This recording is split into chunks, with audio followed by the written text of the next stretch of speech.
The face of the resurrection. My discovery between the shroud and the holy face. At the moment of Jesus' resurrection from death, I sought to go beyond a simple visual reconstruction, pushing further to simulate, through AI, the earthquake that occurred while it was still night, as recounted in the Gospels. It was in that decisive instant that the stone sealing the tomb was overturned.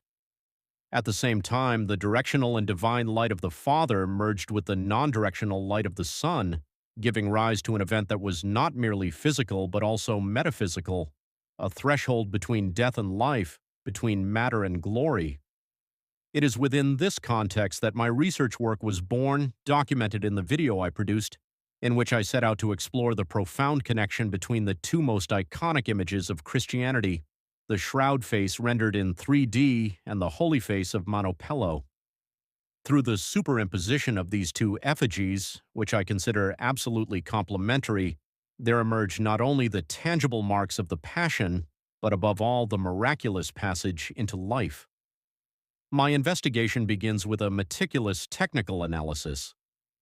Through high-definition magnifications, I identified in the image of the shroud fold lines points where creases intersect, and bands that strikingly correspond to the structure of the byssus of the Holy Face of Manoppello.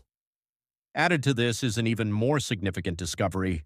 Within the shroud image, there are ocular traces that are perfectly superimposable on those of the Holy Face. These findings led me to a conclusion that is both scientific and spiritual. The appearance of the shroud face is not an autonomous image, but rather a reflected impression of the Manoppello burial cloth. The latter, placed upon Jesus' head after death, would have received the direct imprint of his face, a face marked by the torment of the Passion, yet already transfigured by paschal glory. To render this passage from death to life visually coherent, I worked in a focused manner on the lighting of the 3D model. Since, in the risen face of Manoppello, the eyes gaze toward the light of the Father, with the head slightly inclined and the gaze directed upward to the right, I simulated in the 3D processing of the shroud a light source moving from left to right. This choice is not merely aesthetic but theological and symbolic. The light does not strike the body but passes through it, revealing the reanimation of Jesus and his appearance now victorious over death.